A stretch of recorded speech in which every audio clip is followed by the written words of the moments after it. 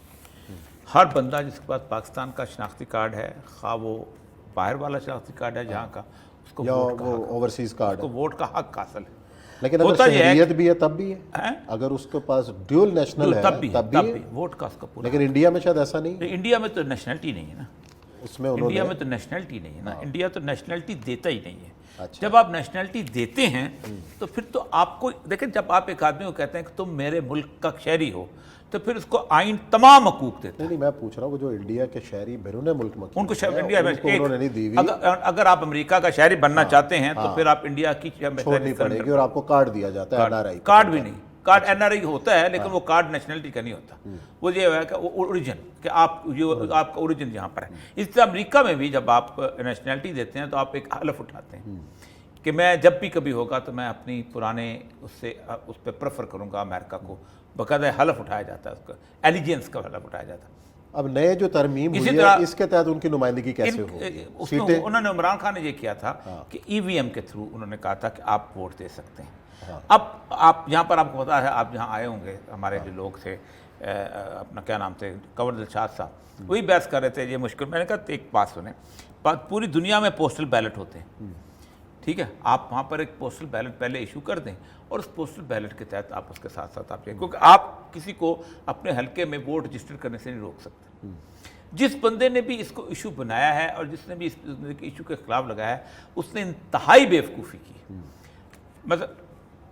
مثلا نون لیگ نے اگر ان کا مخالفت کیا اس بات کے اوپر، EVM جہاں نہیں وہاں تو چل سکتی تھی نا، وہاں تو آپ EVM، تو اس کا مطلب یہ ہے کہ انہوں نے اپنا خود ووٹ بینک تباہ کیا ہے. اچھا، میجر آپ کا پورشن جو ہے وہ گلف میں ہے، ٹھیک، گلف میں آپ بندے کو پیسے ہی نہیں اتنے ہوتے کہ وہ لے. اب گلف میں ہوتا یہ ہے کہ 4 یا 5 شہروں میں لوگ بیٹھے ہوتے ہیں. اب دبئی میں اگر آپ نے 30-35 لاکھ بندہ ووٹ لینا ہے تو 30-35 لاکھ کے لیے 10 پولنگ اسٹیشن لگانا کوئی مشکل کام ہے. کشمیریوں کے آپ کہاں سے کہاں تک پولنگ اسٹیشن اور ایک جگہ جا کے گنتے ہو. لیکن جس نے بھی کیا نا وہ برائے طور پہ انتہائی بیوقوفی کی ہے، جان بوجھ کے عمران خان کی ضد میں کیا یا جیسے بھی. ایک تو یہ ہے.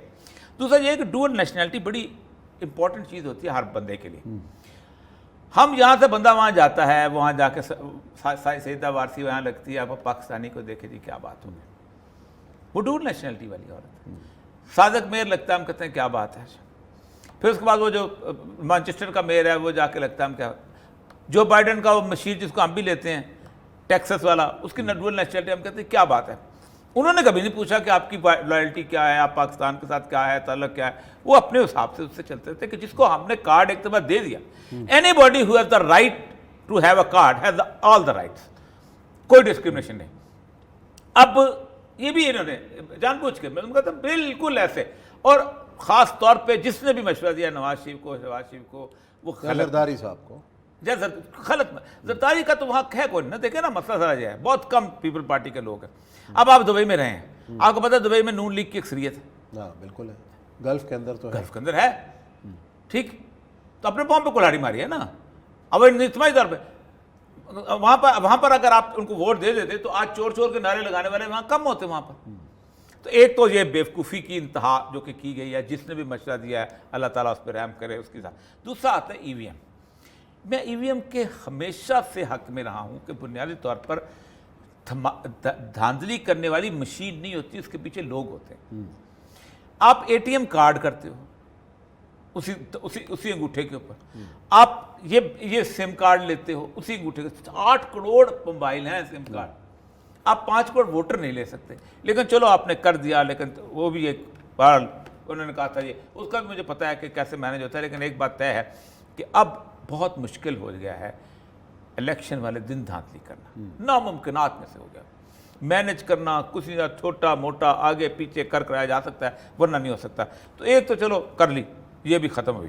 اور مجھے خان صاحب نے سینس پرویل کی. ایک تو یہ ہو گیا کہ اس کے کرنے کے بعد خان صاحب کے اب جو 4 بندے خلاف بھی تھے نا اوورسیز وہ خان صاحب کے حق میں آ جائے. اچھا کیونکہ دیکھیں نا آپ چلو اس کو چھوڑو, ایک تو آپ نے نیشنلٹی دے دی, جب نیشنلٹی کینسل کرو. دوسرا یہ ہے کہ 18 سالوں کے اندر 2018 سے لے کے اب تک 45 ارب روپیہ انہوں نے دیا. آپ کی میجر جو ہے فارن ایکسچینج کنٹریبیوٹر ہوا ہے 50% 60% کنٹریبیوٹر. آپ IMF سے جا کے 6 ارب ڈالر لیتے ہو. اب جب آپ ان کو کہہ دیں کہ ہم آپ کو لیگل رائٹ نہیں دیتے, تو آپ ان کو یہ نہیں کہہ سکتے اب تم لیگلی منی بھیجو. لیکن ان کو ووٹ کے حق سے تو محروم نہیں کیا نہیں, ہے نا. وہ تو وہی کہتا ڈیول ہوں. نیشنل کا ایشو ہے. باقی ہمارے یہاں لڑائی کیا ہوتی کہ میرا پولنگ اسٹیشن میرے لیے صحیح بناؤ. وہ کہتا ہے میرا پولنگ اسٹیشن میرے لیے صحیح بناؤ. اتنی سی بات ہے نا. اس کا الیکشن کمیشن کیا کہتا ہے پولنگ اسٹیشن, وہ کہتا ہے اچھا چلو چھوڑ دو AVM کو. کیا آپ وہاں پولنگ اسٹیشن نہیں بنا سکتے تھے؟ بن سکتا ہے جی, آرام سے بن. کتنے لوگ ہیں؟ موبائل پہ ووٹ ہو سکتا ہے بڑے آرام سے. اب اپلیکیشن بنا دیں, اپنا حلقہ چوز کریں. برمنگم میں 4-5 منڈی مانچسٹر اس میں آپ کر لیں, باقی آپ 4 ملکوں کو اکٹھا کر لیں, وہ آ جائیں گے ایک دن رکھ کے اس کو ووٹ کر دیں. لیکن نہیں, بیسیکلی میں نے کہا جس نے بھی یہ کرایا ہے نا, اس کو ایشو بنایا ہے, یہ بنیادی طور پہ خان صاحب کو فائدہ دیا ہے اور ان لوگوں کو باقی. اب ایک تو یہ ہو گیا. دوسرا آتے ہیں نیب کا. اچھا, نیب کے قانون جس بنایا تھا اس نے حضرت نواز شریف صاحب نے 1999 میں, تو اس میں بھی ایک بنیادی طور پر انتہائی بددیانتی کے ساتھ اپنے مخالفین کو ختم کرنے کے لیے انہوں نے بہت سارے سخت قوانین بنائے. 90 دن والا بغیر ضمانت والا سب سے بڑا مسئلہ تھا نا, کہ 90 دن سنوائی کوئی. قاتل 14 دن کے لیے. ہاں, قاتل کی ضمانت جو ہے وہ مجسٹریٹ لے سکتا ہے, اس کی ضمانت جو ہے وہ ہائی کورٹ لے گی, اور ہائی کورٹ بھی اپنی اوریجنل ریٹ جوریسڈکشن میں لے گی. اوریجنل جوریسڈکشن نہیں, ریٹ جوریسڈکشن. اور دوسری بات یہ ہے کہ اس کے اندر سب سے بڑی بات یہ ہے کہ آپ نے کوئی برآمدگی نہیں کرنی, کوئی آلہ قتل نہیں لے کے آنا, آپ نے اپنی محنت کرنی ہے. آپ اس کو اسٹریس کر کے کیا کرو گے؟ صحیح ہے, یہی کرو گے.